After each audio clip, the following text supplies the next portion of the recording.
So a question I've been asked quite a lot lately is, what now? How do we keep this momentum going? How do we keep people around who are passionate and who are excited about creating change? And I just wanted to address this a bit. I think the most important way is to keep the conversation going.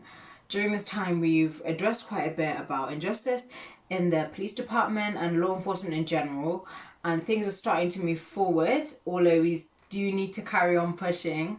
And I think this involves everyone checking their own biases and just being a bit more aware of the way they think, especially as the conversation dies down a bit on social media, because I've already seen a lot less posts about Black Lives Matter recently. People aren't talking about it as much on social media.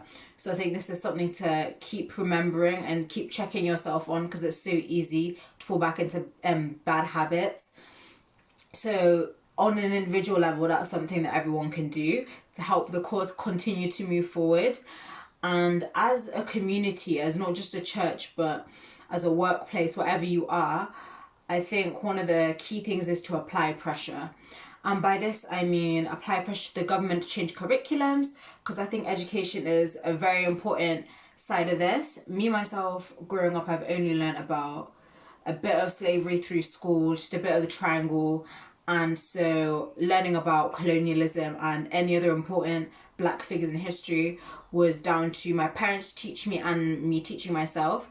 So I think a lack of knowledge in children from a young age is a factor that can help this society that we have and this culture that we have to continue.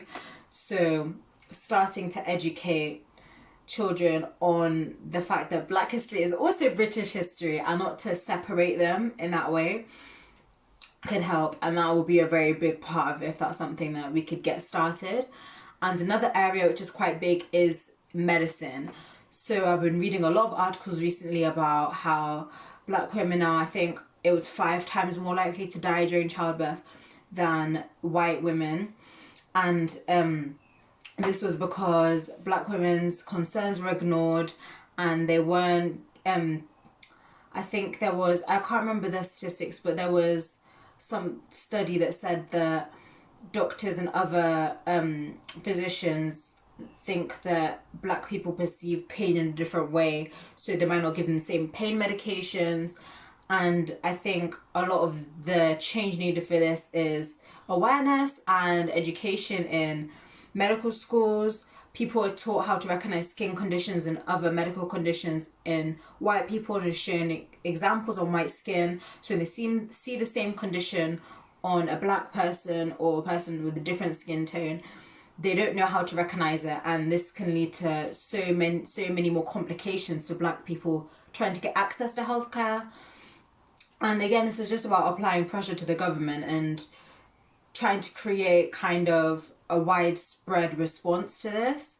And there are so many other areas where these are just like different ways that we can keep the conversation flowing without repeating the same thing over and over again, looking at different departments of our society and how we can help make them more equal for everyone. And yeah, I think this is something that God does call us to do, because it says in the Bible that we are all seen as equal in his eyes. So the way this equality is not reflected in the world, I think is something that we as a people should be really passionate about changing and helping to trigger change ourselves.